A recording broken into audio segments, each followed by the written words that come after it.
5 நேரம் தொழாத தாய்கள் இருக்கிறான். தொழுகைய கணக்கிலேயே எடுக்காத தாய்கள் இருக்கிறான்.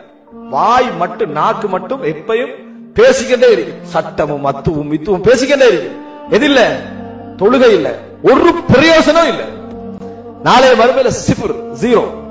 நாங்களே எங்களை அடிச்சு கொள்ற வேலை. சேர்ந்தா தொழுவது, பிரிஞ்சா தொழுகையே இல்ல. என்ன பிரயோசனம்? ஒரு 10 நிமிஷம் இதை பத்தி நம்ம யோசிச்சு மாற்றிக்கொள்ளலன்னு வைங்க, நாங்களே எங்களை அழிவுக்கு எடுத்துட்டு போறோம். முதலாக மறுமையில் அவன் விசாரணையே தொழுகைதான்.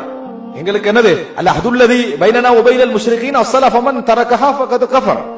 எங்களுக்கு முஷ்ரிக்கீன்களுடைய டிஃபரண்ட் வந்து ஸலால தான் இருக்குது. அது இல்லாதவன் நிராகரித்து விட்டான். ஒரு நேர தொழுகை விடுபட்டாலே துடிக்கணும். வ இன்னஹா லகபீரத்துன் இல்லா அலல் காஷியீன்.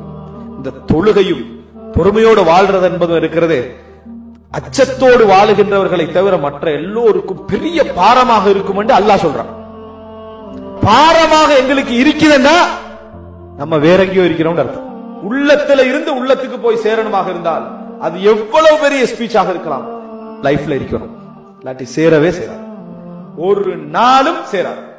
சில பொழுதுகளில் எங்களது உரைகளுடைய தகவல்கள் நன்றாக இருந்து மக்கள் மாறாமல் இருப்பதற்கு எங்களது பாவங்கள் என்ன செய்யலாம், மிகப்பெரிய காரணமாக என்ன செய்யலாம் இருக்கலாம். சில அறிஞர்களை நம்ம பார்த்திருக்கிறோம், அவங்க பயான் உரைகளே ஆரம்பிக்க மாட்டாங்க, வெறுமனே ஒரு இன்னல் ஹம்தலில்லாஹ் ஆரம்பிச்சுப்பாங்க. மக்களுடைய உள்ளங்கள் ஆடிடும், மக்களுடைய உள்ளங்கள் ததும்பிடும். எங்க இருந்து? லைஃப்.